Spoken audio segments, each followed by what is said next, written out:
आज हम एक ऐसी किताब के बारे में बात करने वाले हैं जो ज्यादातर लोगों के जीने के तरीके, काम करने के तरीके और सफलता के बारे में सोचने के तरीके को पूरी तरह से चुनौती देती है। यह एक ऐसी किताब है जो एक सीधा लेकिन बेहद असहज करने वाला सवाल पूछती है। क्या होगा अगर ज्यादातर लोग जिस जिंदगी के पीछे भाग रहे हैं वो असल में एक जाल है, एक ट्रैप है? जरा एक पल के लिए इस बात को सोचिए। अगर आप उन लोगों की सलाह मानते रहेंगे जो खुद ऑर्डिनरी, स्ट्रेस्ड और अनफुलफिल्ड जिंदगी जी रहे हैं, तो आप वाकई में कैसे नतीजे उम्मीद कर सकते हैं? सच्चाई यह है कि ज्यादातर लोग इसलिए फेल नहीं होते क्योंकि वो आलसी हैं या नाकाबिल हैं, बल्कि वो इसलिए फेल होते हैं क्योंकि वो एक ऐसे रास्ते पर चलते हैं जो कभी उन्हें आजाद बनाने के लिए बनाया ही नहीं गया था। हर रोज करोड़ों लोग सुबह जल्दी उठते हैं, काम की तरफ भागते हैं और अपने सबसे अच्छे घंटे उन नौकरियों में बिताते हैं जो उन्हें जरा भी पसंद नहीं है। मंडे से फ्राइडे तक जिंदगी बस इंतजार करने जैसी लगती है। वीकेंड का इंतजार, अगली सैलरी का इंतजार, भविष्य के उस दिन का इंतजार जब सब कुछ आखिरकार बेहतर महसूस होगा। और जब वीकेंड आता है तो वो झट से निकल जाता है, सिर्फ उसी साइकिल को फिर से शुरू करने के लिए। ज्यादातर लोग यह मानते हैं कि जिंदगी को इसी तरह काम करना चाहिए। दशकों तक मेहनत करो, थोड़ा थोड़ा बचाओ और उम्मीद करो कि एक दिन रिटायरमेंट खुशी लाएगी। लेकिन जब तक वो दिन आता है, एनर्जी कम हो चुकी होती है, हेल्थ कमजोर हो चुकी होती है और जिंदगी के लिए वो एक्साइटमेंट धीरे धीरे खत्म हो चुकी होती है। जो फ्रीडम होनी चाहिए थी वो बहुत देर से आती है, बहुत ज्यादा देर से। अपने चारों तरफ देखिए, अपने फैमिली को देखिए, फ्रेंड्स को देखिए, कोवर्कर्स को देखिए और यहां तक कि उन स्ट्रेंजर्स को देखिए जो आप हर दिन देखते हैं। उनमें से कितने लोग सच में वो करना लव करते हैं जो वो करते हैं? कितने लोग बिना फाइनेंशियल स्ट्रेस के जीते हैं?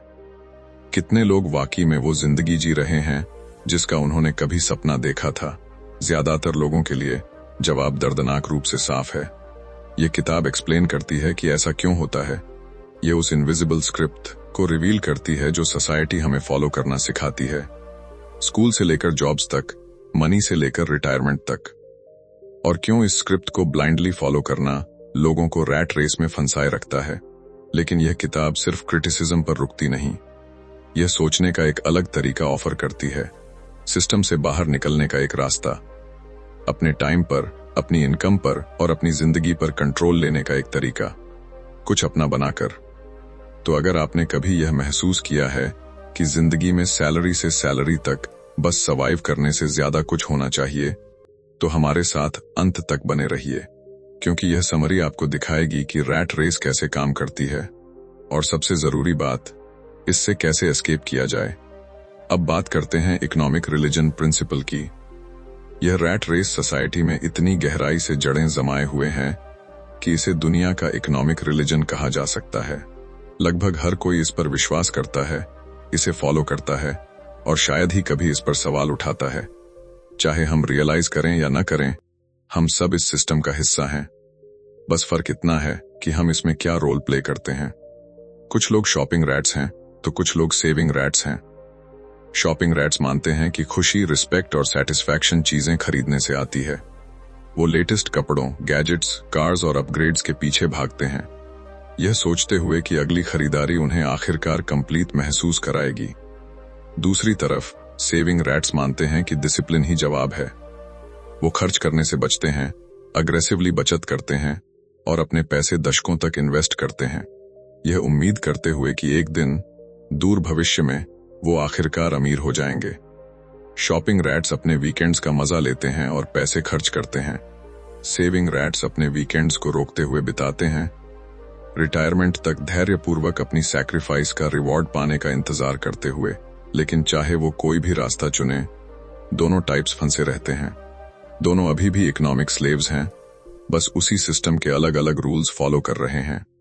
बचपन से ही हमारा फैमिली, स्कूल्स, मीडिया और गवर्नमेंट्स हमें सिखाते हैं कि क्या बिलीव करना है। वो हमें बताते हैं कि मेहनत से पढ़ो, और भी ज्यादा मेहनत से काम करो, रूल्स फॉलो करो, टैक्स भरो और भविष्य के लिए बचाओ। हम इस इकोनॉमिक रिलीजन को इसलिए एक्सेप्ट करते हैं, न कि इसलिए कि हमने इसे कॉन्शियसली चुना। बल्कि इसलिए कि हमें कभी यह देखना नहीं सिखाया गया कि यह वाकई में क्या है। ज्यादातर लोगों को यह एहसास भी नहीं होता कि वो फंसे हुए हैं। बचपन से ही हमें एक स्पेसिफिक स्क्रिप्ट फॉलो करने के लिए ट्रेन किया जाता है। ऑथर इस स्क्रिप्ट को एक नाम देते हैं और हर लेटर इस। आज हम एक ऐसी किताब के बारे में बात करने वाले हैं जो ज्यादातर लोगों के जीने के तरीके, काम करने के तरीके और सफलता के बारे में सोचने के तरीके को पूरी तरह से चुनौती देती है। यह एक ऐसी किताब है जो एक सीधा लेकिन बेहद असहज करने वाला सवाल पूछती है, क्या होगा अगर ज्यादातर लोग जिस जिंदगी के पीछे भाग रहे हैं वो असल में एक जाल है, एक ट्रैप है। जरा एक पल के लिए इस बात को सोचिए। अगर आप उन लोगों की सलाह मानते रहेंगे जो खुद ऑर्डिनरी, स्ट्रेस्ड और अनफुलफिल्ड जिंदगी जी रहे हैं, तो आप वाकई में कैसे नतीजे उम्मीद कर सकते हैं। सच्चाई यह है कि ज्यादातर लोग इसलिए फेल नहीं होते क्योंकि वो आलसी हैं या नाकाबिल हैं, बल्कि वो इसलिए फेल होते हैं क्योंकि वो एक ऐसे रास्ते पर चलते हैं जो कभी उन्हें आजाद बनाने के लिए बनाया ही नहीं गया था। हर रोज करोड़ों लोग सुबह जल्दी उठते हैं, काम की तरफ भागते हैं और अपने सबसे अच्छे घंटे उन नौकरियों में बिताते हैं जो उन्हें जरा भी पसंद नहीं है। मंडे से फ्राइडे तक जिंदगी बस इंतजार करने जैसी लगती है। वीकेंड का इंतजार, अगली सैलरी का इंतजार, किसी भविष्य के उस दिन का इंतजार जब सब कुछ आखिरकार बेहतर महसूस होगा। और जब वीकेंड आता है तो वो झट से निकल जाता है, सिर्फ उसी साइकिल को फिर से शुरू करने के लिए। ज्यादातर लोग यह मानते हैं कि जिंदगी को इसी तरह काम करना चाहिए। दशकों तक मेहनत करो, थोड़ा थोड़ा बचाओ और उम्मीद करो कि एक दिन रिटायरमेंट खुशी लाएगी। लेकिन जब तक वो दिन आता है, एनर्जी कम हो चुकी होती है, हेल्थ कमजोर हो चुकी होती है और जिंदगी के लिए वो एक्साइटमेंट धीरे धीरे खत्म हो चुकी होती है। जो फ्रीडम होनी चाहिए थी वो बहुत देर से आती है, बहुत ज्यादा देर से। अपने चारों तरफ देखिए, अपने फैमिली को देखिए, फ्रेंड्स को देखिए, कोवर्कर्स को देखिए और यहां तक कि उन स्ट्रेंजर्स को देखिए जो आप हर दिन देखते हैं। उनमें से कितने लोग सच में वो करना लव करते हैं जो वो करते हैं? कितने लोग बिना फाइनेंशियल स्ट्रेस के जीते हैं? इतने लोग वाकई में वो जिंदगी जी रहे हैं जिसका उन्होंने कभी सपना देखा था? ज्यादातर लोगों के लिए जवाब दर्दनाक रूप से साफ है। यह किताब एक्सप्लेन करती है कि ऐसा क्यों होता है।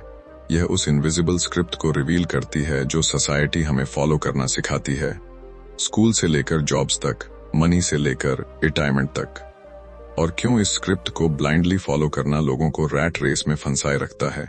लेकिन यह किताब सिर्फ क्रिटिसिज्म पर रुकती नहीं, यह सोचने का एक अलग तरीका ऑफर करती है, सिस्टम से बाहर निकलने का एक रास्ता, अपने टाइम पर, अपनी इनकम पर और अपनी जिंदगी पर कंट्रोल लेने का एक तरीका, कुछ अपना बनाकर। तो अगर आपने कभी यह महसूस किया है कि जिंदगी में सैलरी से सैलरी तक बस सरवाइव करने से ज्यादा कुछ होना चाहिए, तो हमारे साथ अंत तक बने रहिए, क्योंकि यह समरी आपको दिखाएगी कि रैट रेस कैसे काम करती है और सबसे जरूरी बात, इससे कैसे एस्केप किया जाए। अब बात करते हैं इकोनॉमिक रिलीजन प्रिंसिपल की। यह रैट रेस सोसाइटी में इतनी गहराई से जड़ें जमाए हुए हैं कि इसे दुनिया का इकोनॉमिक रिलीजन कहा जा सकता है। लगभग हर कोई इस पर विश्वास करता है, इसे फॉलो करता है और शायद ही कभी इस पर सवाल उठाता है। चाहे हम रियलाइज करें या न करें, हम सब इस सिस्टम का हिस्सा हैं। बस फर्क इतना है कि हम इसमें क्या रोल प्ले करते हैं।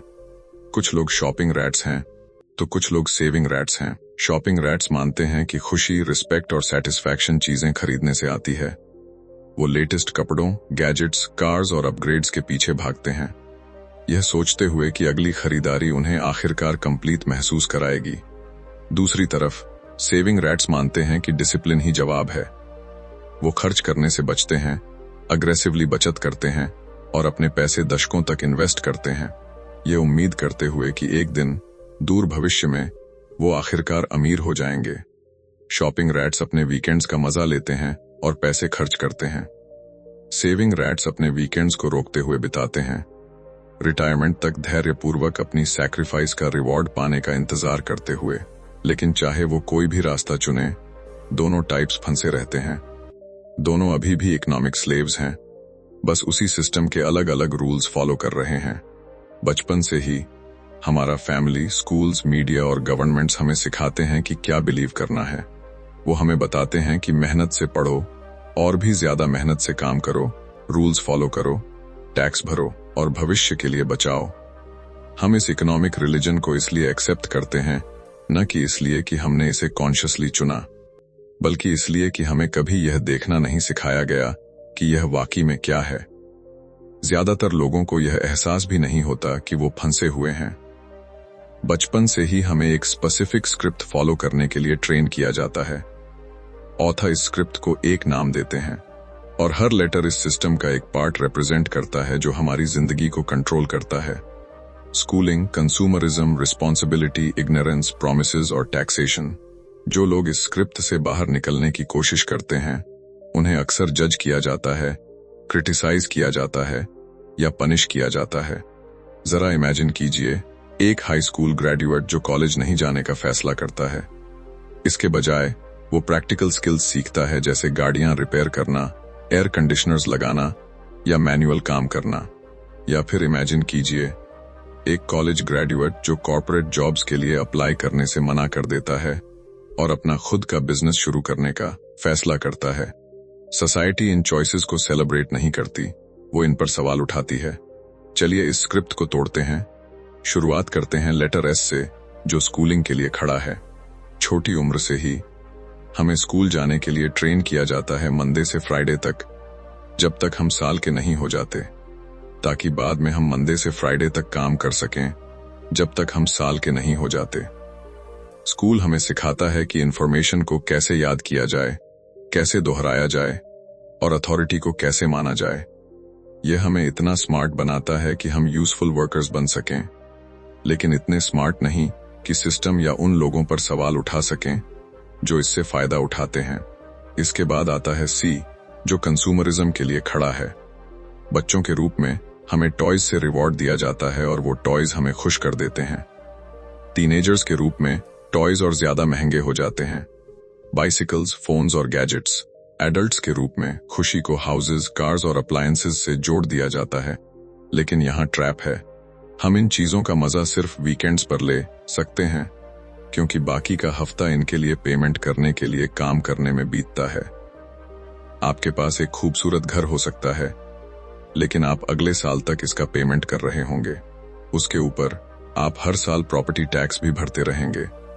ओनशिप फ्रीडम से कम और ऑब्लिगेशन से ज्यादा लगने लगती है। फिर आता है आर, जो रिस्पॉन्सिबिलिटी के लिए खड़ा है। एडल्ट्स के रूप में रिस्पॉन्सिबिलिटीज ढेर हो जाती हैं।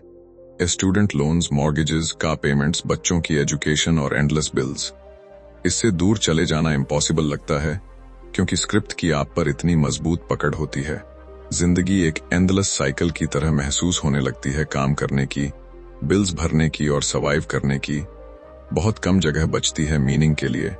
इसके बाद आता है आई, जो इग्नोरेंस के लिए खड़ा है। स्कूल्स और यूनिवर्सिटीज हमें शायद ही कभी सिखाते हैं कि फाइनेंशियली फ्री कैसे बने। हमें यह नहीं सिखाया जाता कि पैसा वाकई में कैसे काम करता है, इसे कैसे मैनेज करें, बिजनेस कैसे बनाएं या इंडिपेंडेंट इनकम कैसे क्रिएट करें। क्रिटिकल थिंकिंग और क्रिएटिविटी को एनकरेज नहीं किया जाता। इसके बजाय ओबीडियंस को रिवॉर्ड दिया जाता है, घर में, स्कूल में और बाद में काम पर। पी का मतलब है प्रोमिसेस। इकोनॉमिक रिलीजन प्रॉमिस करता है कि अगर आप अपनी डिग्री कंप्लीट कर लेते हैं तो आपको अपनी ड्रीम जॉब मिल जाएगी। यह प्रॉमिस करता है कि अगली कार, अगला फोन या अगला अपग्रेड आपको आखिरकार खुश कर देगा। यह प्रॉमिस करता है कि अगर आप या साल इन्वेस्ट करते हैं तो आप वेल्थी हो जाएंगे। इस बीच गवर्नमेंट्स पैसे छापती रहती हैं, चुपचाप इन्फ्लेशन बढ़ाती रहती हैं और उन लॉन्ग टर्म प्रॉमिसेस की रियल वैल्यू को कम करती रहती हैं। आखिर में आता है टी, जो टैक्सेशन के लिए खड़ा है। जब आप पैसा कमाते हैं तो आप टैक्स देते हैं। जब आप पैसा खर्च करते हैं तो आप टैक्स देते हैं। आप अपनी इन्वेस्टमेंट्स पर टैक्स देते हैं, अपने घर पर टैक्स देते हैं और कभी कभी तो उस पैसे पर भी टैक्स जो आपके फैमिली ने आपको दिया हो। जिंदगी के हर स्टेज पर पैसा ऊपर की तरफ फ्लो करता है और बहुत कम वापस आपके पास आता है। अब खुद से ईमानदारी से पूछिए, क्या यह वाकई में फ्रीडम की तरह लगता है? क्या यह एक केयरफुली डिजाइन्ड रेस की तरह नहीं लगता, जो कभी ट्रूली खत्म नहीं होती? और सबसे जरूरी बात, क्या आप इस स्क्रिप्ट से बाहर नहीं निकलना चाहेंगे? रैट रेस से आजाद नहीं होना चाहेंगे? और अपनी जिंदगी को अपने टर्म्स पर नहीं जीना चाहेंगे। अब बात करते हैं अनस्क्रिप्टेड स्ट्रैटेजी की। किर्टगल एक साइक्लिस्ट हैं जो हर दिन लॉन्ग डिस्टेंसेस राइड करते हैं। उन्होंने एक साल में सबसे ज्यादा माइल्स साइकिल करने का गिनीज वर्ल्ड रिकॉर्ड तोड़ दिया। कर्ट पहले ही 1000 माइल्स से ज्यादा कवर कर चुके थे। इसका मतलब है कि वो हर दिन माइल्स से ज्यादा राइड कर रहे थे, बिना एक दिन भी मिस किए। ऑब्वियस सवाल यह है कि उन्हें यह करने के लिए टाइम कैसे मिला। जवाब सिंपल है। कर्ट एक एंटरप्रेन्योर थे।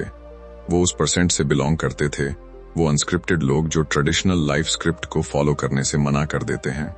ये एंटरप्रेन्योर्स होते हैं जो ग्राउंड से बिजनेसेस बनाते हैं।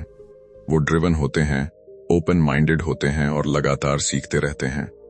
सिस्टम को अपनी जिंदगी का कंट्रोल सौंपने के बजाय वो अपने फ्यूचर की पूरी रिस्पॉन्सिबिलिटी लेते हैं। इसकी वजह से वो कुछ ऐसा गेन करते हैं जो ज्यादातर लोग कभी एक्सपीरियंस नहीं करते। फाइनेंशियल फ्रीडम, अपने टाइम पर कंप्लीट कंट्रोल और वो करने की एबिलिटी जो उन्हें सच में एक्साइट करता है। उनकी लाइफ शेड्यूल्स बॉसेस या पेचेक से शेप नहीं होती, वो चॉइस से शेप होती है। इसके कॉन्ट्रास्ट में बाकी के परसेंट वर्किंग क्लास बनाते हैं। एम्प्लॉइज, टैक्सी ड्राइवर्स, टीचर्स और यहां तक कि डेंटिस्ट्स जैसे प्रोफेशनल्स भी अक्सर इस कैटेगरी में आ जाते हैं। चाहे वो कितने भी स्किल्ड या हार्ड वर्किंग हो, उनकी इनकम फिर भी डायरेक्टली उनके टाइम से टाइड होती है। अगर वो काम करना बंद कर दें तो पैसा भी रुक जाता है। अच्छी खबर यह है कि रैट रेस से एस्केप करना पॉसिबल है। आप अनस्क्रिप्टेड परसेंट में शामिल हो सकते हैं, लेकिन यह रातों रात नहीं होता। ऑथा के अनुसार वहां पहुंचने के लिए आपको स्टेजेस से गुजरना होगा। पहली स्टेज है अनप्लग्ड, अनस्क्रिप्टेड पर्सन बनना। यह वो मोमेंट होता है जब आप आखिरकार अपनी तो लाइफ से थक जाते हैं और डिसाइड करते हैं कि आप कुछ और चाहते हैं। यह मैट्रिक्स में उस मोमेंट की तरह है जब नियो रेड पिल चुनता है। आप रैट रेस के बारे में अवेयर हो जाते हैं और एक बार जब आप इसे क्लियरली देख लेते हैं तो आप इसमें पार्टिसिपेट करने से मना कर देते हैं। दूसरी स्टेज है fast lane unscripted phase. Awareness action में बदल जाती है। यहां आप अपना बिजनेस बनाना शुरू करते हैं। आप एक से ज्यादा बार फेल होंगे और सक्सेस में साल लग सकते हैं, लेकिन वो स्ट्रगल जर्नी का हिस्सा है। यहां जो बदलता है वो है कंट्रोल। आप अपने टाइम, अपनी इनकम और अपनी डायरेक्शन की ओनरशिप लेना शुरू करते हैं। धीरे धीरे आप वो चीजें अचीव करना शुरू करते हैं जो आपने कभी सोचा था कि इम्पॉसिबल हैं। तीसरी और आखिरी स्टेज है लिबरेटेड अनस्क्रिप्टेड फेज। यह वो जगह है जहां आपका बिजनेस इतनी इनकम जनरेट करता है कि आपको बिल्कुल भी काम करने की जरूरत नहीं रहती। जब तक कि आप चाहें, आप फिर भी काम करने का चॉइस कर सकते हैं, लेकिन अब यह पैशन से ड्रिवन होता है, नेसेसिटी से नहीं। इस स्टेज पर कई लोग चैरिटी, इनोवेशन या नए प्रोजेक्ट्स बनाने पर फोकस करते हैं, सिंपली क्योंकि वो एक इम्पैक्ट बनाना चाहते हैं। बिल गेट्स जैसे लोगों के बारे में सोचिए जिन्होंने अपनी वाइफ के साथ एक फाउंडेशन शुरू किया डिजीज से लड़ने और एजुकेशन को बढ़ाने के लिए, या इलॉन मस्क जो स्पेस एक्स पर काम करते हैं, या रिचर्ड ब्रांसन वर्जिन गैलेक्टिक के साथ। उनका काम अब सर्वाइवल के बारे में नहीं है, यह विजन के बारे में है। जब आप इस लिबरेटेड स्टेज तक पहुंचते हैं तो आपकी इनकम घंटे दिन आपके लिए काम करती है। आप पर कोई डेट नहीं है। आप जब चाहें ट्रैवल कर सकते हैं, जितने समय के लिए चाहें। आपको किसी को इम्प्रेस करने की जरूरत नहीं, किसी के रूल्स फॉलो करने की जरूरत नहीं, या किसी और की एक्सपेक्टेशंस के हिसाब से जीने की जरूरत नहीं। ट्रेडिशनल इन्वेस्टिंग के साथ प्रॉब्लम यह है कि आपका पैसा हमेशा उन फोर्सेस के सामने एक्सपोज्ड रहता है जिन्हें आप कंट्रोल नहीं कर सकते। मार्केट क्रैशेस, रिसेशंस और इकोनॉमिक अनसर्टेनिटी। इन्वेस्टर्स को अक्सर कहा जाता है कि काम रहें और वेट करें, यह ट्रस्ट करते हुए कि मार्केट्स टाइम के साथ रिकवर हो जाएंगे। लेकिन हर कोई अपनी वेल्थ को बिना किसी कंट्रोल के राइज और फॉल होते देखने का स्ट्रेस हैंडल नहीं कर सकता। इसीलिए ऑथा एमजे दिमार को सलाह देते हैं कि पूरी तरह से वॉल स्ट्रीट पर डिपेंड करने के बजाय अपना खुद का बिजनेस बनाएं। जब आप एक बिजनेस ओन करते हैं तो आप सिस्टम को कंट्रोल करते हैं। असल में कई एंटरप्रेन्योर्स पैंडेमिक के दौरान भी मिलियनेयर्स बन गए जब पूरी दुनिया कैओस में थी। अनस्क्रिप्टेड परसेंट में शामिल होने का एकमात्र तरीका यह है कि एवरेज परसेंट की तरह सोचना बंद कर दें। और ऐसा कैसे करें, यह समरी आगे रिवील करती रहेगी। अब बात करते हैं प्रॉफिट लोकस स्ट्रैटेजी की। जिस पल आप पैदा होते हैं आपको रैट रेस के अंदर रख दिया जाता है। समय के साथ आपकी माइंडसेट धीरे धीरे एक रैट की तरह दिखने लगती है, हर दिन दौड़ते हुए, चीज के अगले टुकड़े का पीछा करते हुए, बिना यह सवाल किए कि मेज को वहां किसने रखा। ऑथर लोकस शब्द का इस्तेमाल माइंडसेट को डिस्क्राइब करने के एक और तरीके के रूप में करते हैं, और उनके अनुसार अगर आप रैट रेस से एस्केप करना चाहते हैं तो आपको वेज लोकस और सैलरी लोकस से आगे बढ़ना होगा और शिफ्ट करना होगा उस चीज में जिसे वो प्रॉफिट लोकस कहते हैं। अगर आप एक एम्प्लॉई हैं तो आप वेज लोकस में रहते हैं। आपकी स्किल्स को रिप्लेसेबल माना जाता है, जिसका मतलब है कि कोई और आसानी से आपकी जगह ले सकता है। आप बार बार जॉब्स स्विच कर सकते हैं, लेकिन अंत में आपको फिर भी आवर के हिसाब से पेमेंट मिलती है। आप अपना टाइम मनी के लिए ट्रेड करते हैं, और एक बार जब आपका टाइम खत्म हो जाता है तो इनकम रुक जाती है।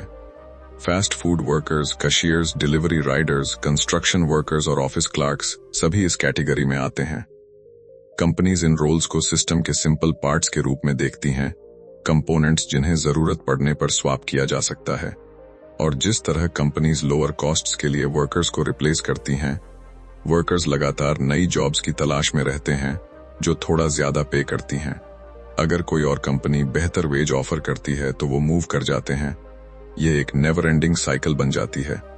अब अगर आप एक प्रोफेशनल हैं जैसे डेंटिस्ट, इंजीनियर या स्पेशलिस्ट, तो आप सैलरी लोकस में ऑपरेट करते। आपके पास एक स्पेसिफिक स्किल होती है, लेकिन उस स्किल को लगातार अपग्रेड करना पड़ता है।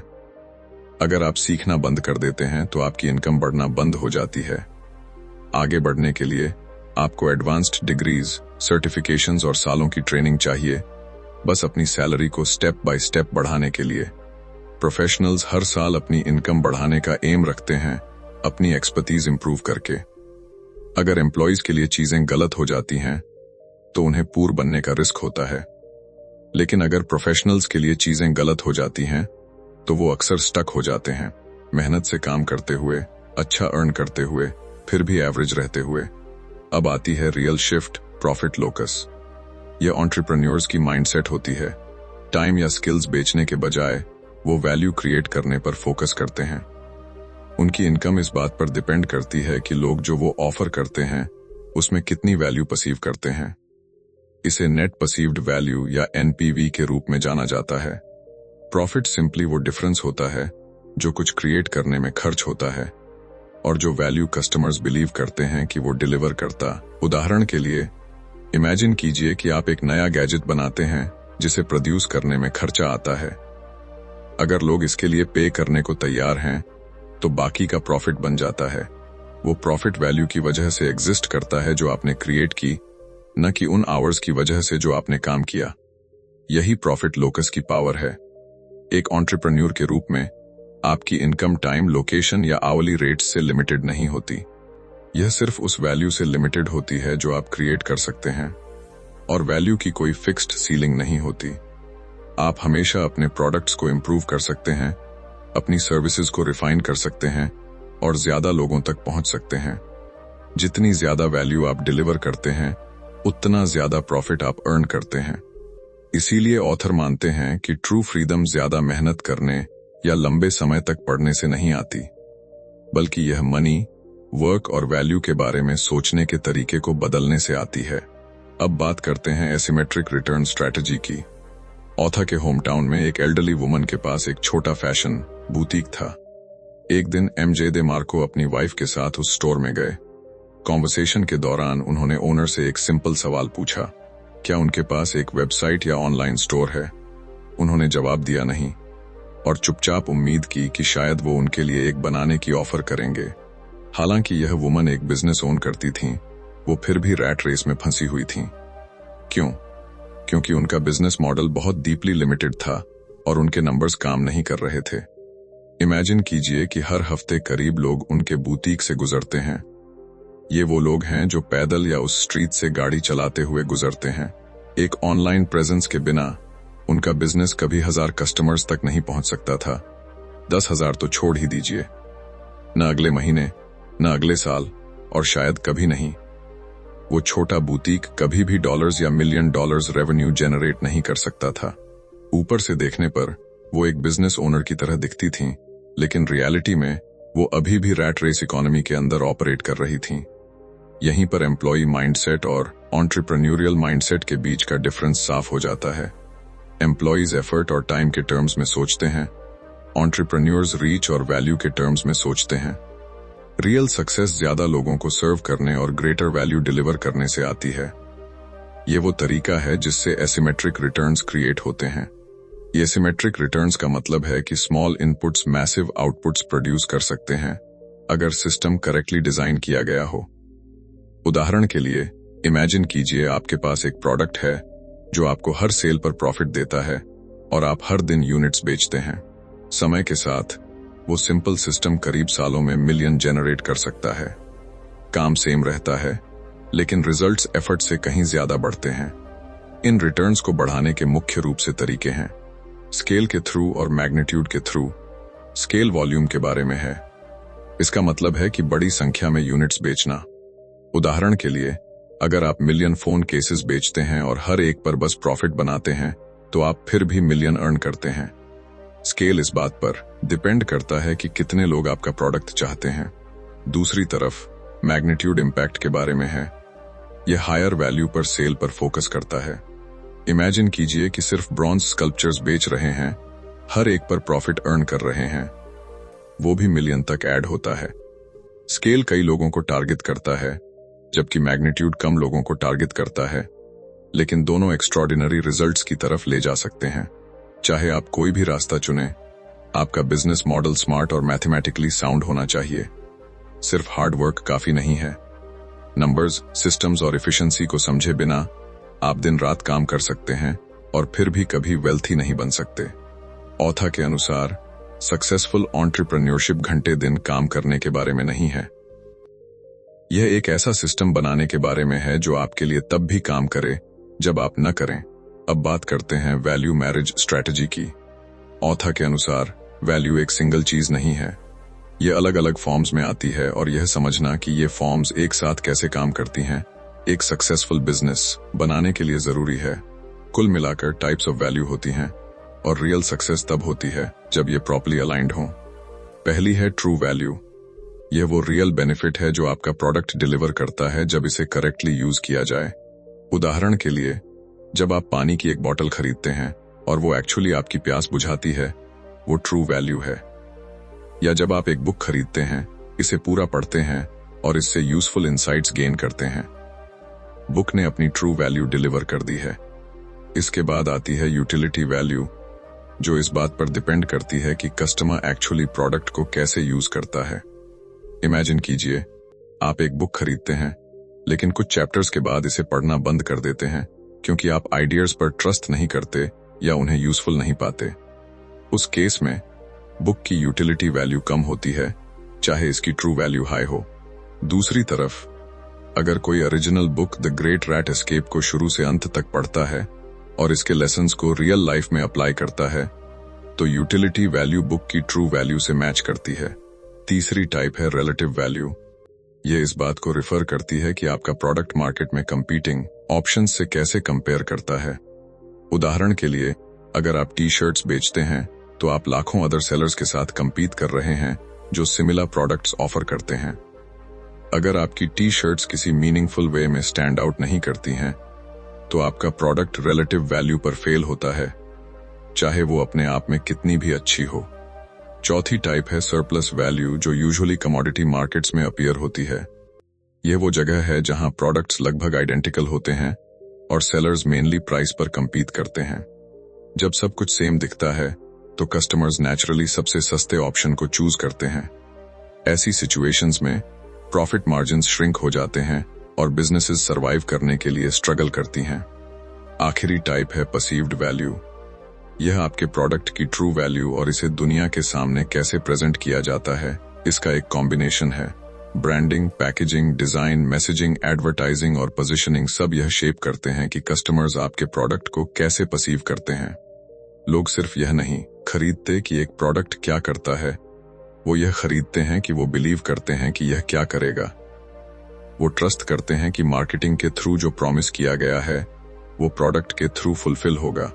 यहीं पर कई बिजनेसेस फेल होती हैं। स्कैमर्स सब कुछ प्रॉमिस करते हैं लेकिन बहुत कम डिलीवर करते हैं। वो शॉर्ट टर्म में काम कर सकता है, लेकिन यह ट्रस्ट को डिस्ट्रॉय करता है और लॉन्ग रन में फेलियर की गारंटी देता है।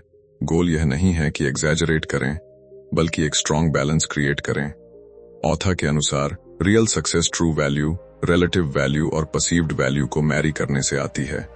आपका प्रोडक्ट जेन्युइनली एक रियल प्रॉब्लम सॉल्व करना चाहिए, इसे कंपेटिटर्स से आपात खड़ा होना चाहिए और इसे एग्जैक्टली वो डिलीवर करना चाहिए जो आपकी मार्केटिंग प्रॉमिस करती है, न ज्यादा न कम।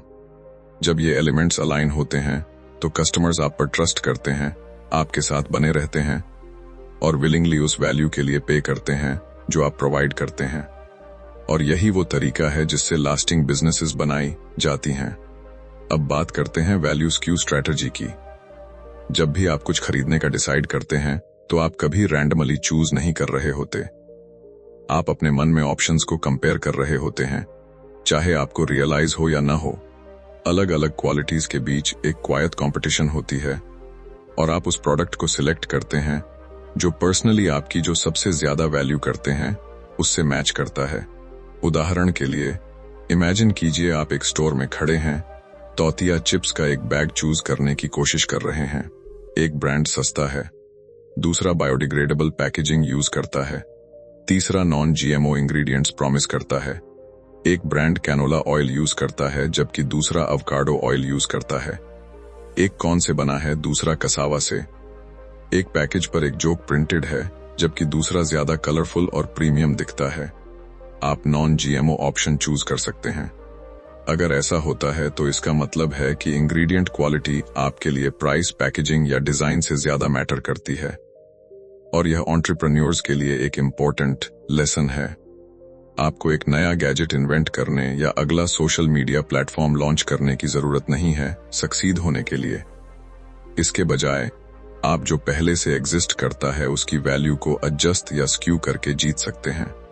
वैल्यू स्क्यू का मतलब है कुछ पॉजिटिव क्वालिटीज को एम्फसाइज करना जो किसी स्पेसिफिक टाइप के कस्टमर को स्ट्रांगली अपील करती हैं। अगर कोई हेल्थ कॉन्शियस है तो वो likely non GMO chips choose करेगा। अगर कोई एनवायरनमेंट के बारे में डीपली केयर करता है तो वो बायोडिग्रेडेबल पैकेजिंग वाली ब्रांड चूज कर सकता है। अलग अलग लोग अलग अलग चीजों को वैल्यू करते हैं। हर प्रोडक्ट में प्राइमरी और सेकेंडरी क्वालिटीज दोनों होती हैं। प्राइमरी क्वालिटीज में ऑब्वियस फीचर्स शामिल हैं, design, colour, materials, ingredients, functionality और प्राइस। ये वो चीजें हैं जिन्हें कस्टमर्स इमीडिएटली देख और मेजर कर सकते हैं। सेकेंडरी क्वालिटीज कम विजिबल होती हैं लेकिन उतनी ही पावरफुल। इनमें आपकी brand story, customer service, shipping और रिटर्न पॉलिसीज, प्रोडक्ट रिव्यूज और सोशल मीडिया प्रेजेंस शामिल हैं। ये एलिमेंट्स ट्रस्ट को शेप करते हैं और इस बात को इन्फ्लुएंस करते हैं कि लोग आपकी ब्रांड के बारे में कैसा फील करते हैं। जबकि राइट प्राइस होना इम्पोर्टेंट है, ज्यादातर कस्टमर्स सिर्फ लॉजिक के आधार पर नहीं खरीदते, वो इमोशन के आधार पर खरीदते हैं। वो ऐसे प्रोडक्ट्स चूज करते हैं जो उन्हें एक सर्टेन वे फील कराते हैं या जो वो बिलीव करते हैं उससे अलाइन करते हैं। यह इमोशनल कनेक्शन ही वो वजह है क्यों कुछ ब्रांड्स अदर्स से बहुत ज्यादा हायर प्राइसेस चार्ज कर सकते हैं। एप्पल, फरारी या लुई व्यूटन जैसे ब्रांड्स के बारे में सोचिए। उनके प्रोडक्ट सिर्फ फंक्शनल नहीं हैं, वो आइडेंटिटी, स्टेटस और बिलीफ को रिप्रेजेंट करते हैं। वो इमोशनल अपील उन्हें प्रीमियम प्राइसिंग डिमांड करने की अलाउ करती है। वैल्यू स्क्यू डिलिबरेटली कई पॉजिटिव क्वालिटीज को एक साथ कंबाइन करके स्टैंड आउट करने की स्ट्रैटेजी है। जब आप या ज्यादा क्वालिटीज को पॉजिटिव डायरेक्शन में स्क्यू करते हैं तो आपका प्रोडक्ट कंपीटिंग ऑप्शंस से ज्यादा अट्रैक्टिव बन जाता है। और जब आप सक्सेसफुली या ज्यादा स्ट्रॉन्ग क्वालिटीज को कंबाइन करते हैं तो आप ड्रामेटिकली अपने स्केल पर बेचने के चांसेस को बढ़ा देते हैं। ऑथर के अनुसार यही वो तरीका है जिससे ऑर्डिनरी प्रोडक्ट्स एक्स्ट्राऑर्डिनरी बिजनेसेस में टर्न होते हैं। सबके लिए सब कुछ होने के बजाय राइट ऑडियंस के लिए परफेक्ट होने से। अब बात करते हैं फास्टलेन स्ट्रैटेजी की। जब एमजे डिमार्को ने पहली बार अपना जर्नी शुरू किया तो उन्हें नहीं पता था कि किस बिजनेस आइडिया पर काम करना है, और चांसेस हैं आप भी अभी वैसा ही फील कर रहे होंगे। आप सोच रहे होंगे कि क्या आपका आइडिया वाकई में अच्छा है, क्या यह सक्सीड होगा, या क्या लोग भी वो चाहेंगे जो आप ऑफर करने की प्लानिंग कर रहे हैं। वो अनसर्टेनिटी फियर क्रिएट करती है क्योंकि बिजनेस शुरू करने के लिए अक्सर रियल सैक्रिफाइस की जरूरत होती है। टाइम, मनी, कंफर्ट और सिक्योरिटी सब रिस्क पर होते हैं और सक्सेस की कोई गारंटी नहीं होती। यही एग्जैक्टली वो वजह है क्यों डिमार्को ने वो बनाया जिसे वो फास्टलेन स्ट्रैटेजी कहते हैं। यह कोई शॉर्टकट या लकी फॉर्मूला नहीं है। यह एक क्लियर फ्रेमवर्क है जो आपको राइट वे से बिजनेस को इवैल्यूएट और बिल्ड करने में हेल्प करता है। उनके अनुसार हर स्ट्रॉन्ग फास्टलेन बिजनेस के प्रिंसिपल्स पर बनाया जाता है, जिन्हें साथ में सेंट्स के रूप में जाना जाता है। पहला प्रिंसिपल है कंट्रोल। इसका मतलब है कि आपका बिजनेस सरवाइव करने के लिए हेविली थर्ड पार्टीज पर डिपेंड नहीं करना चाहिए। यह स्मूथली चलने में केपेबल होना चाहिए, चाहे आप प्रेजेंट हों या न हों। प्रोडक्ट क्रिएशन से लेकर डिस्ट्रीब्यूशन तक सिस्टम एफिशिएंट, रिलायबल और आपके कंट्रोल में होना चाहिए। उदाहरण के लिए इमेजिन कीजिए कि आप प्रोडक्ट्स सिर्फ अमेज़न के थ्रू बेच रहे हैं। अगर एक दिन अमेज़न आपका सेलर अकाउंट सस्पेंड कर देता है और आपके पास कोई दूसरा प्लेटफॉर्म या डिस्ट्रीब्यूशन चैनल नहीं है, तो आपकी सेल्स इंस्टेंटली जीरो पर आ जाती हैं। यही वो है जो कंट्रोल खोना दिखता है। दूसरा प्रिंसिपल है एंट्री। अगर किसी बिजनेस में एंटर करना आसान है, तो इसका यूजुअली मतलब है कि अपॉर्चुनिटी लिमिटेड है। जब कोई भी उसी बिजनेस को लिटिल स्किल, मनी या एफर्ट के साथ शुरू कर सकता है, तो कंपटीशन इंटेंस हो जाती है और प्रॉफिट्स श्रिंक हो जाते हैं। दूसरी तरफ बिजनेसेस जिनमें एंटर करना हार्डा है, वो ग्रेटर रिवॉर्ड्स ऑफर करती हैं। अपने सिटी में लोकल शॉप्स के बारे में सोचिए जो सेम प्रोडक्ट्स बेच रहे हैं। शायद मटेरियल्स आसानी से मिल जाते हों या ट्रेंड पॉपुलर हो। क्या आप सच में बिलीव करते हैं कि उनमें से कोई मैसिवली ग्रो करेगा या मिलियंस अर्न करेगा? कम कंपेटिटर्स के साथ भी इजी एंट्री बिजनेसेस शायद ही कभी मीनिंगफुल वे में स्केल करती हैं। अगला प्रिंसिपल है नीड। लोग सिर्फ ऐसे प्रोडक्ट्स खरीदते हैं जो एक रियल प्रॉब्लम सॉल्व करते हैं या एक स्ट्रॉन्ग डिजायर को फुलफिल करते हैं। आपके बिजनेस को एक जेन्युइन नीड को मीट करना चाहिए। खुद से पूछिए, क्या आपका प्रोडक्ट लोगों की लाइव्स को इंप्रूव करता है? क्या यह कुछ यूनिक ऑफर करता है या क्या यह एक स्ट्रॉन्ग इमोशनल कनेक्शन क्रिएट करता है? अपने फेवरेट ब्रांड्स के बारे में सोचिए। लोग उनके प्रति लॉयल हैं क्योंकि वो ब्रांड्स कंसिस्टेंटली रियल नीड्स को सेटिस्फाई करते हैं, सिर्फ वांट्स को नहीं। चौथा प्रिंसिपल है टाइम। आपकी इनकम इस बात पर डिपेंड नहीं करनी चाहिए कि आप पर्सनली कितने घंटे काम करते हैं। शुरुआत से ही आपका बिजनेस एक सिस्टम के रूप में बिल्ड होना चाहिए, एक ऐसा जो तब भी ऑपरेट करना कंटिन्यू करे जब आप स्टेप अवे करें। यह आपको वेकेशंस लेने, अपने फैमिली के साथ टाइम स्पेंड करने और अपनी लाइफ जीने की अलाउ करता है, जबकि आपका बिजनेस रेवेन्यू जनरेट करता रहता है। मैकडॉनल्ड्स या वॉलमार्ट जैसी कंपनीज के बारे में सोचिए। उनकी सक्सेस सिस्टम से आती है जिन्हें कंसिस्टेंटली हर लोकेशन पर फॉलो किया जाता है। सैम वॉल्टन, वॉलमार्ट के फाउंडर, ने यहां तक कि एक डिटेल्ड मैनुअल लिखी जब उन्होंने अपना पहला स्टोर खोला, रूल्स और प्रोसेसेस को आउटलाइन करते हुए यह एंश्योर करने के लिए कि सब कुछ स्मूथली चले। उस सिस्टम ने ग्रोथ को पॉसिबल बनाया। सेंस में आखिरी प्रिंसिपल है स्केल। आपका बिजनेस मॉडल रेप्लिकेट करने में इजी होना चाहिए। अगर आपका सिस्टम अच्छी तरह काम करता है तो यह एक्सपेंडेबल होना चाहिए। इसीलिए आपका पहला स्टोर, प्रोडक्ट या वर्जन ग्रो करने से पहले परफेक्टेड होना चाहिए। एक बार जब मॉडल सॉलिड हो जाता है तो आप इसे मल्टीप्लाई कर सकते हैं फ्रेंचाइजीज, ब्रांचेस या नए मार्केट्स में एक्सपेंशन के थ्रू। आपका गोल आपके बिजनेस को सभी सेंट्स प्रिंसिपल्स के साथ अलाइन करना होना चाहिए। साथ में वो ड्रामेटिकली आपके सक्सेस के चांसेस को बढ़ाते हैं। जब एक business control, entry, need, time और स्केल को सेटिस्फाई करता है तो यह आपको अनस्क्रिप्टेड परसेंट का हिस्सा बनने के करीब ले जाता है। उदाहरण के लिए हो सकता है कि आपके पास कंट्रोल, एंट्री, नीड और टाइम फिगर आउट हो, लेकिन अगर आपका बिजनेस स्केल नहीं कर सकता तो ग्रोथ इवेंचुअली रुक जाएगी। उस केस में इंप्रूवमेंट ऑप्शनल नहीं है, यह नेसेसरी हो जाता है। डिमार्को के अनुसार फास्टलेन बिजनेस बनाना गेसिंग या होपिंग के बारे में नहीं है। यह शुरुआत से ही अपने बिजनेस को करेक्टली डिजाइन करने के बारे में है और सेंट्स वो ब्लूप्रिंट है जो इसे पॉसिबल बनाता है। अब बात करते हैं स्मॉल विंस स्ट्रैटेजी की। एमजे डिमार्को को अक्सर रीडर से मैसेजेस मिलते हैं जो एंटरप्रेन्योर्स बनना चाहते हैं लेकिन कंप्लीटली स्टक महसूस करते हैं। वो ऐसी चीजें कहते हैं, मेरे पास बिजनेस आइडियाज हैं, लेकिन उनमें से कोई भी पूरी तरह से सेंट्स प्रिंसिपल्स को मीट नहीं करता। एक में एंट्री की कमी है, दूसरे में स्केल की कमी है और तीसरे में दोनों की कमी है। तो मुझे क्या करना चाहिए? रियल प्रॉब्लम उनकी आइडियाज नहीं है। रियल प्रॉब्लम यह है कि वो कुछ नहीं करते। वो थिंकिंग मोड में ट्रैप्ड रहते हैं और कभी एक्शन नहीं लेते। वो कभी अपनी आइडियाज को टेस्ट नहीं करते, कभी मार्केट में एंटर नहीं करते और कभी कुछ बेचने की ट्राई नहीं करते। लेकिन रियल लर्निंग प्लानिंग से नहीं आती, ये कस्टमर्स के साथ एंगेज होने से आती है। जब आप पहली बार शुरू करते हैं तो आपका फोकस स्मॉल विंस पर होना चाहिए। ये आपकी बिजनेस में पहली विक्ट्रीज हैं और ये आप जो सोचते हैं उससे ज्यादा मैटर करती हैं। उदाहरण के लिए इमेजिन कीजिए कि एक थ्रिफ्ट स्टोर से एक एंटीक आइटम खरीद रहे हैं, इसे साफ कर रहे हैं, इसे अपग्रेड कर रहे हैं और फिर प्रॉफिट के लिए इसे रीसेल कर रहे हैं। वो सिंगल सेल आपको सोचने के हफ्तों से ज्यादा सिखाती। या शायद आप पेंट से कुछ क्रिएट करते हैं और अपनी आर्टवर्क को एटसी जैसे प्लेटफॉर्म पर बेचते हैं। या आप अपने नेबरहुड में ट्रैश बिन्स साफ करने की ऑफर देते हैं और हर बिन के लिए चार्ज करते हैं। ये सिंपल लग सकती हैं, लेकिन ये पावरफुल हैं। हर एक रियल बिजनेस इंटरैक्शन है, एक रियल कस्टमर है और रियल पैसा अर्न किया गया है। अगर आपके पास बिल्कुल भी बिजनेस एक्सपीरियंस नहीं है तो स्मॉल शुरू करना कोई वीकनेस नहीं है। यह स्मार्टेस्ट मूव है जो आप कर सकते हैं। बाहर निकलिए, कुछ ट्राई कीजिए और देखिए कि लोग कैसे रिस्पॉन्ड करते हैं। कस्टमर्स ढूंढिए, उनसे बात कीजिए, सीखिए कि क्या काम करता है और क्या नहीं। सभी सेंट्स प्रिंसिपल्स को एक साथ मास्टर करने की एक्सपेक्ट न करें। सबसे इंपॉर्टेंट चीज पहला कदम उठाना है। कुछ ऐसा कीजिए जो आपके पहले स्मॉल प्रॉफिट की तरफ ले जाए। एक बार जब आप सीख लेते हैं कि अपने दम पर थोड़े पैसे भी कैसे अर्न करें, तो सब कुछ बदल जाता है। कॉन्फिडेंस बढ़ती है, अंडरस्टैंडिंग इंप्रूव होती है और वहां से आप ग्रेजुअली बड़े गोल्स की तरफ बिल्ड कर सकते हैं। टाइम के साथ हर सेंट्स प्रिंसिपल के साथ अपने बिजनेस को ज्यादा क्लोजली अलाइन करते हुए।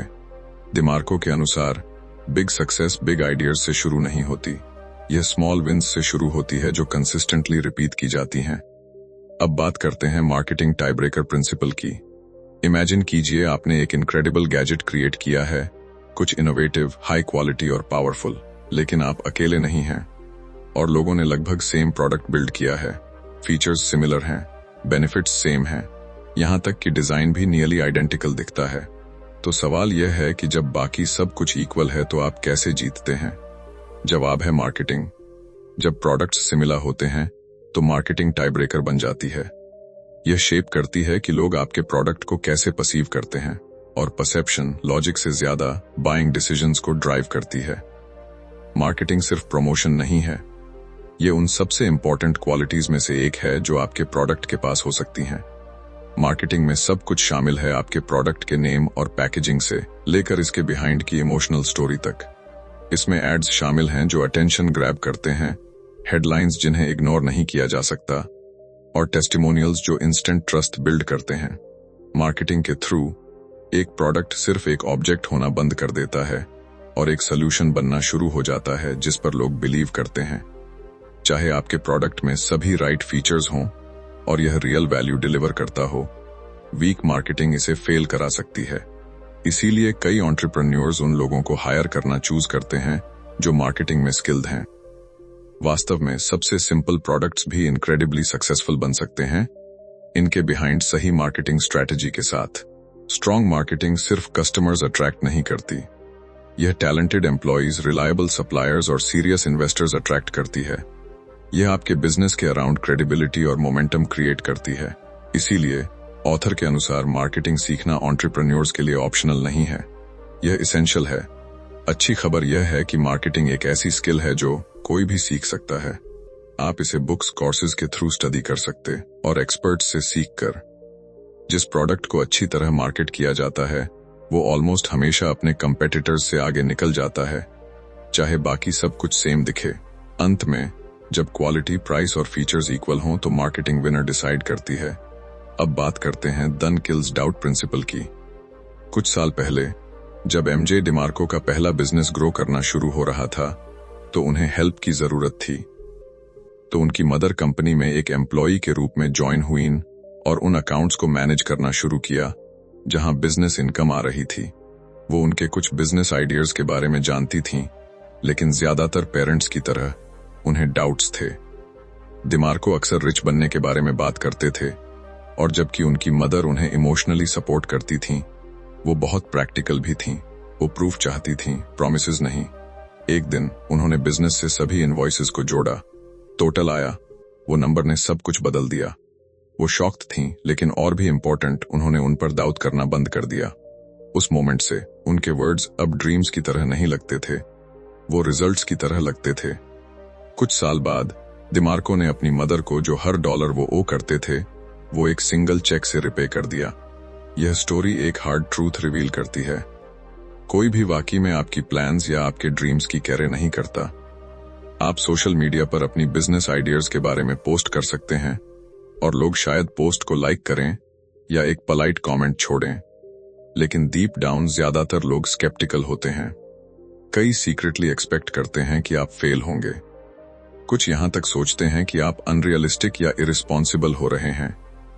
अगर आप अनाउंस करते हैं कि आपको काम पर प्रमोशन मिला है, तो हर कोई आपको कंग्रेचुलेट करता है। लेकिन अगर आप अनाउंस करते हैं कि आप बिजनेस शुरू करने के लिए अपनी जॉब क्विट कर रहे हैं, तो रिएक्शन कंप्लीटली बदल जाती है। फ्रेंड्स और फैमिली आपको वार्न करते हैं। वो आपको बताते हैं कि आपका आइडिया काम नहीं करेगा। वो आपको रिमाइंड कराते हैं कि ज्यादातर बिजनेसेस फेल होती हैं। वो ऐसी चीजें कहते हैं, कोई भी तक मिलियनेयर नहीं बनता, या परसेंट स्टार्टअप्स कोलैप्स हो जाते हैं। आप उन्हें आप पर डाउट करने के लिए ब्लेम नहीं कर सकते। उनके पर्सपेक्टिव से डाउट सेंस बनाता है, लेकिन यहाँ की पॉइंट है, आप एक्सप्लेनेशन से बिलीफ नहीं अर्न करते, आप रिजल्ट्स से अर्न करते हैं। लोग वाकई में आप पर तब तक बिलीव नहीं करेंगे जब तक वो एविडेंस नहीं देखते। जब तक आप एक ऐसी कार में शो अप नहीं करते जिसके लिए आपने कैश में पेमेंट किया है। जब तक आपका बिजनेस इतनी फास्ट ग्रो नहीं करता कि आप उन लोगों को हायर कर रहे हैं जिनके साथ आप कभी बड़े हुए थे। जब तक आपके एक्शंस हर प्रॉमिस से ज्यादा लाउड स्पीक नहीं करते जो आपने कभी किया। इसीलिए प्रिंसिपल सिंपल है, डन डाउट को किल करता है। आपको बिजनेस शुरू करने के लिए किसी की परमिशन की जरूरत नहीं है। आपको अप्रूवल, वैलिडेशन या अपलॉज की जरूरत नहीं है। रैट रेस में फंसे लोग शायद आपको वापस खींचने की कोशिश करें, न कि इसलिए कि वो आपसे नफरत करते हैं, बल्कि इसलिए कि आपकी एम्बिशन उन्हें अनकंफर्टेबल बनाती है। इससे आपको रुकने न दें। आगे बढ़ते रहिए, बिल्ड करते रहिए, क्वाइटली काम करते रहिए, क्योंकि एक बार जब कुछ डन हो जाता है तो डाउट के पास रहने के लिए कोई जगह नहीं बचती। अब बात करते हैं हंटिंग ग्राउंड स्ट्रैटेजी की। ट्रूली सक्सेसफुल बनने के लिए आपका बिजनेस जितने हो सके उतने लोगों तक पहुंचने में केपेबल होना चाहिए। आपके पोटेंशियल मार्केट का साइज TAM या टोटल एड्रेसेबल मार्केट के रूप में जाना जाता है। सिंपली कहें तो जितना बड़ा आपका TAM, उतना ज्यादा पैसा आप बना सकते हैं। ऑथर इस आइडिया को एक सिंपल और पावरफुल एनालॉजी यूज करके एक्सप्लेन करते हैं। Water sources. अपने सिटी में कस्टमर्स को एक छोटे पॉन्ड की तरह सोचिए। अपनी स्टेट के अक्रॉस कस्टमर्स एक लेक की तरह हैं। अपने पूरे कंट्री में कस्टमर्स एक रिवर की तरह हैं, और दुनिया भर में कस्टमर्स एक ओशन की तरह हैं। MJ डिमार्को के अनुसार जितना बड़ा वाटर सोर्स, उतने बेहतर आपके रियल वेल्थ बिल्ड करने के चांसेस। अपने बिजनेस की हंटिंग ग्राउंड को समझने के लिए इंपॉर्टेंट सवाल हैं जो आपको पूछने चाहिए। पहला सवाल है, अगर जियोग्राफी एक लिमिटेशन नहीं होती तो कितने लोग एक्चुअली आपके प्रोडक्ट में वैल्यू पाएंगे। यह एक और इम्पॉर्टेंट कॉन्सेप्ट की तरफ ले जाता है जिसे TUM या टोटल अनरीचेबल मार्केट कहा जाता है। TUM दुनिया में हर उस पर्सन को रिप्रेजेंट करता है जो आपका प्रोडक्ट चाह सकता है, भले ही आप अभी तक उन तक नहीं पहुंच सकते। उदाहरण के लिए इमेजिन कीजिए आप एक इंडियन रेस्टोरेंट खोलना चाहते हैं। आपका TUM दुनिया भर में हर उस पर्सन को शामिल करेगा जो इंडियन फूड लव करता है, लेकिन आपका TAM बहुत छोटा होगा। यह ज्यादातर आपके सिटी में लोगों तक लिमिटेड होगा, क्योंकि सिर्फ वो ही फिजिकली आपके रेस्टोरेंट विजिट कर सकते हैं। दूसरा सवाल है, अगर आपका TUM आपके TAM से बहुत बड़ा है तो क्या बदलने की जरूरत है? क्या आपको एक ऑनलाइन स्टोर चाहिए, एक डिलीवरी मॉडल, फ्रैंचाइजेस या एक कंप्लीटली अलग बिजनेस स्ट्रक्चर? अक्सर एक स्मॉल बिजनेस और एक स्केलेबल बिजनेस के बीच का डिफरेंस इस गैप को कितनी क्रिएटिवली सॉल्व किया जाता है उसमें होता है। तीसरा सवाल है, क्या आप रियलिस्टिकली अपने टीएम तक पहुंच सकते हैं?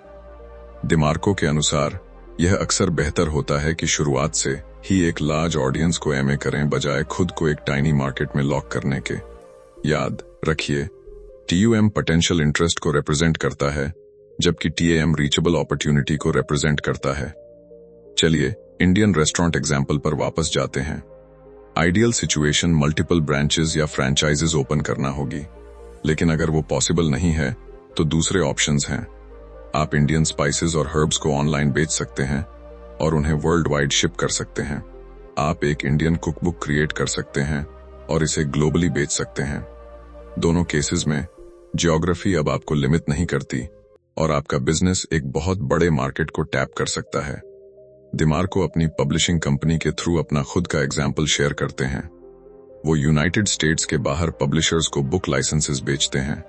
उनकी बुक्स को फॉरेन लैंग्वेजेस में ट्रांसलेट किया जाता है और उन एंटरप्रेन्योर्स को बेचा जाता है जो इंग्लिश नहीं बोलते। आज उनकी दुनिया भर में से ज्यादा इंटरनेशनल पब्लिशर्स के साथ पार्टनरशिप्स हैं। लेसन साफ है, बड़ा सोचिए, एक बड़े टीएम को टारगेट कीजिए।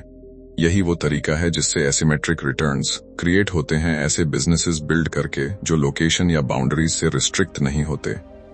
एक सिंगल इंडियन रेस्टोरेंट एक साल में अर्न कर सकता है, लेकिन एक कंपनी जो वर्ल्ड वाइड इंडियन स्पाइसेस बेचती है वो सेम अमाउंट एक सिंगल महीने में अर्न कर सकती है।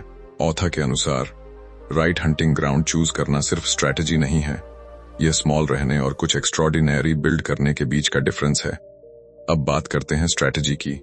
स्ट्रैटेजी साइंटिफिक मेथड से इंस्पायर्ड है। यह सिंपल स्टेप्स के अराउंड बिल्ड है, एक्ट, असेस और एडजस्ट। इसके कोर पर बिजनेस ट्रायल और एरर का एक प्रोसेस है और यह फ्रेमवर्क आपको स्टक या ओवरवेल्म्ड हुए बिना आगे बढ़ने में हेल्प करता है।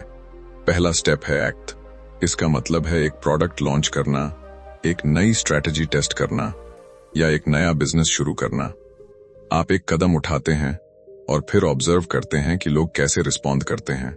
उदाहरण के लिए इमेजिन कीजिए आप एक क्लोथिंग बिजनेस रन करते हैं और एडवर्टाइजिंग पर खर्च करते हैं, लेकिन आप 0 सेल्स बनाते हैं। वो रिजल्ट फेलियर नहीं है, वो डेटर है। दूसरा स्टेप है असेस। अगर आपका एड काम नहीं किया तो आपको समझने की जरूरत है क्यों। क्या प्रोडक्ट में कुछ गड़बड़ है? क्या एडवर्टिजमेंट अनक्लियर या अनकन्विंसिंग है? क्या आपकी वेबसाइट विजिटर्स को बायर्स में कन्वर्ट करने में फेल कर रही है? क्या आपकी ब्रांड को इम्प्रूवमेंट की जरूरत है? या क्या आप सिंपली अपने टारगेट ऑडियंस को अच्छी तरह से नहीं समझते? एक बार जब आप पॉसिबल प्रॉब्लम्स आइडेंटिफाई कर लेते हैं तो तीसरे स्टेप का टाइम आता है, एडजस्ट। अब आप सॉल्यूशंस के साथ एक्सपेरिमेंट करते हैं। शायद आपका एड फेल हो गया क्योंकि यह राइट ऑडियंस तक नहीं पहुंचा, तो आप अपनी टारगेटिंग बदलते हैं, अपना मैसेज रिराइट करते हैं या एक नया प्लेटफॉर्म टेस्ट करते हैं। फिर आप फिर से एक्ट करते हैं, रिजल्ट्स को असेस करते हैं और एक बार फिर एडजस्ट करते हैं। आप नई स्किल्स सीख सकते हैं, ऑनलाइन रिसर्च कर सकते हैं, बुक्स पढ़ सकते हैं या कंपेटिटर्स को स्टडी कर सकते हैं। आप इस साइकिल को तब तक रिपीट करते हैं जब तक आप आखिरकार अपनी पहली सेल नहीं बना लेते, और प्रोसेस वहां नहीं रुकता। यहां तक कि जब आप सेल्स पाना शुरू करते हैं तो नए सवाल अपीयर होंगे। कन्वर्शन रेट क्यों लो है? कुछ कस्टमर्स रिफंड्स क्यों मांग रहे हैं? हर जवाब एक और एडजस्टमेंट की तरफ ले जाता है। स्ट्रैटेजी अक्सर आपको उन डायरेक्शंस में ले जाती है जिनकी आपने कभी एक्सपेक्ट नहीं की। उदाहरण के लिए Amazon ने एक ऑनलाइन बुक स्टोर के रूप में शुरुआत की। पेपाल ने eBay यूजर्स के लिए एक सिंपल पेमेंट सोल्यूशन के रूप में शुरुआत की। उनके फाउंडर्स ओरिजिनल आइडिया से नहीं चिपके रहे, उन्होंने रिजल्ट्स को फॉलो किया। ऑथा के अनुसार आपको कभी भी रेजिस्ट नहीं करना चाहिए जहां रियल फीडबैक आपको ले जाती है। अगर आप एक्टिंग, असेसिंग और एडजस्टिंग करते रहते हैं तो मार्केट धीरे धीरे रिवील करेगा कि लोग एक्चुअली क्या चाहते हैं। केयरफुली सुनिए, कंटिन्यूअसली इंप्रूव कीजिए और डिमांड के हिसाब से अडेप्ट कीजिए। यही वो तरीका है जिससे बिजनेसेस ग्रो होते हैं और यही वो तरीका है जिससे रियल सक्सेस बिल्ड होती है। अब बात करते हैं फॉरगिवनेस प्रिंसिपल की। देव डाल एक हाई स्कूल ड्रॉप आउट हैं। उनके अर्ली ईयर्स में वो एक क्रिमिनल थे और ड्रग एडिक्शन से स्ट्रगल कर रहे थे। ज्यादातर स्टैंडर्ड्स के हिसाब से उनका पास्ट उनके फ्यूचर को डिफाइन करना चाहिए था, लेकिन डेव ने अपना खुद का बिजनेस शुरू किया। डेव्स किला ब्रेड, एक ब्रांड जो ऑर्गेनिक होल ग्रेन ब्रेड बेचता है और दुनिया भर में डिस्ट्रीब्यूट करता है। देव ने एक पावरफुल डिसीजन लिया। अपने पास्ट को छुपाने के बजाय उन्होंने इसे अपने मिशन का हिस्सा बना दिया। उन्होंने उन लोगों को हायर करना शुरू किया जिनकी बैकग्राउंड्स उनकी अपनी जैसी थीं। फॉर्मर क्रिमिनल्स जिन्हें सेकंड चांस की जरूरत थी। लोगों को अपनी लाइव्स रीबिल्ड करने का अपॉर्चुनिटी देना उनकी ब्रांड का एक कोर वैल्यू बन गया। देव ने अपनी मिस्टेक्स को अपने फ्यूचर को डिस्ट्रॉय करने से मना कर दिया और इसके बजाय अपने एक्सपीरियंस को दूसरों को एक बेहतर बनाने में हेल्प करने के लिए यूज किया। रिजल्ट एक्स्ट्रॉर्डिनरी था। में एक मेजर कंपनी ने डेव्स किलर ब्रेड ब्रांड को मिलियन में एक्वायर किया। एक्विजिशन के बाद भी डेव ब्रेड बेचते रहे और उन लोगों को सपोर्ट करते रहे जो अपनी लाइव्स को टर्न करने की कोशिश कर रहे थे। उनकी स्टोरी परफेक्टली फॉरगिवनेस प्रिंसिपल को इलस्ट्रेट करती है। लेसन सिंपल लेकिन पावरफुल है। मार्केट आपके पास्ट की केयर नहीं करता। कस्टमर्स इस बात की केयर नहीं करते कि आप कहां से आए हैं, आपने क्या मिस्टेक्स की हैं, या सोसाइटी ने आपको कौन से लेबल्स दिए हैं। अगर आप कुछ वैल्यूएबल ऑफर करते हैं, कुछ ऐसा जो एक रियल प्रॉब्लम सॉल्व करता है, तो लोग इसे खरीदेंगे। बस यही ट्रूली मैटर करता है। अपने मन में उस वॉइस को मत सुनिए जो कहती है कि आप एंटरप्रेन्योर नहीं बन सकते। लोगों को इस बात की केयर नहीं है कि आप यंग हैं या ओल्ड, रिच हैं या पुअर, हाईली एजुकेटेड हैं या नहीं। उन्हें आपके पर्सनालिटी टाइप, आपकी बैकग्राउंड या आपकी आइडेंटिटी की केयर नहीं है। उन्हें सिर्फ चीजों की केयर है। क्या यह मेरी प्रॉब्लम सॉल्व करता है और इसकी कितनी कॉस्ट है? तो बहाने बनाना बंद कीजिए। उस वैल्यू के बारे में सोचना शुरू कीजिए जो आप ऑफर कर सकते हैं। अपने अराउंड देखिए, क्या मिसिंग है? लोग क्या सर्च कर रहे हैं? कौन सी प्रॉब्लम सॉल्व होने का इंतजार कर रही हैं? अगर आप पहला कदम कभी नहीं उठाएंगे तो आप कभी रैट रेस से एस्केप नहीं करेंगे। एंटरप्रेन्योर बनना एक चॉइस है और जिस मोमेंट आप वो चॉइस बनाते हैं, आप अपनी लाइफ का कंट्रोल लेना शुरू कर देते हैं। अब आते हैं कंक्लूजन पर। अब आपने देख लिया है कि रैट रेस वाकई में क्या है। आप उस स्क्रिप्ट को समझ गए हैं जिसे ज्यादातर लोग बिना सवाल किए फॉलो करते हैं। Schooling, consumerism, responsibility, ignorance, promises और टैक्सेस। यह स्क्रिप्ट लोगों को बिजी, स्ट्रेस्ड और स्टक रखती है और ऑथर के अनुसार इससे फ्री होने का एकमात्र रियल तरीका है कुछ अपना बनाना। आपने अनस्क्रिप्टेड परसेंट के बारे में सीखा। वो लोग जो डिफॉल्ट रूल्स से जीने से मना कर देते हैं। आपको सेंट्स फ्रेमवर्क से इंट्रोड्यूस कराया गया। कंट्रोल, एंट्री, नीड, टाइम और स्केल। आपको सब कुछ एक साथ मास्टर करने की जरूरत नहीं है। आप स्मॉल विंस से शुरुआत करते हैं, अपनी पहली सेल और अपना पहला रियल कस्टमर। वहां से आप मार्केटिंग और सिस्टम्स यूज करके मोमेंटम बिल्ड करने के लिए ग्रो करते हैं। आपने TAM और TUM की इंपॉर्टेंस भी डिस्कवर की और क्यों स्मॉल सोचना लोगों को ट्रैप्ड रखता है। एसिमेट्रिक रिटर्न्स हायर एम करने, जियोग्राफिक लिमिट्स को रिमूव करने और जितने हो सके उतने लोगों तक पहुंचने से आते हैं। आज इंटरनेट ये किसी के लिए भी पॉसिबल बनाता है जो एक्शन लेने को विलिंग है। आपने स्ट्रैटेजी सीखी, एक्ट, असेस और एडजस्ट। फेलियर कोई डेड एंड नहीं है, यह फीडबैक है। हर रिजल्ट आपको कुछ सिखाता है जब तक आप सीखने और इम्प्रूव करने को विलिंग हैं। सबसे इंपॉर्टेंटली, आपने सीखा कि कोई भी एंटरप्रेन्योर बन सकता है। आपकी बैकग्राउंड आपको डिफाइन नहीं करती। आपकी एज, एजुकेशन या पास्ट मिस्टेक्स आपको डिस्क्वालीफाई नहीं करते। अगर आप रियल वैल्यू ऑफर कर सकते हैं और एक रियल प्रॉब्लम सॉल्व कर सकते हैं, तो लोग आपको इसके लिए पे करेंगे। ऑथर हमें एक आखिरी रिमाइंडर के साथ छोड़ते हैं। ग्रोथ अकेले बिजनेस बुक्स से नहीं आती, यह लगातार सीखने से आती है। ऐसी बुक्स पढ़ने से जो आपकी थिंकिंग को शार्पन करती हैं, आपके कैरेक्टर को स्ट्रेंथन करती हैं और दुनिया को देखने के तरीके को एक्सपैंड करती हैं। वो सब कुछ जो आपको ग्रो करने की जरूरत है, वो बुक्स और ऑनलाइन पहले से एग्जिस्ट करता है। और जैसा कि एक टाइमलेस आइडिया हमें रिमाइंड कराता है, एक्सेलेंस कभी एक सिंगल एक्ट नहीं है। ये कुछ ऐसा है जो रिपीटेड चॉइसेस और हैबिट्स के थ्रू बिल्ड होता है। इस थॉट के साथ यह समरी अपने अंत पर आती है। अगर आपको यहाँ वैल्यू मिली तो कमेंट्स में अपने थॉट्स शेयर कीजिए और हमें बताइए कि आप कौन सी बुक समरी अगली सुनना चाहेंगे। आपका सपोर्ट वाकई में हमें मोटिवेट करता है ऐसा कंटेंट क्रिएट करते रहने के लिए जो आपको ग्रो करने में हेल्प करे। सुनने के लिए धन्यवाद। सीखते रहिए, बिल्ड करते रहिए और आगे बढ़ते रहिए। एक हैबिट एक डिसीजन और एक कदम एक समय पर।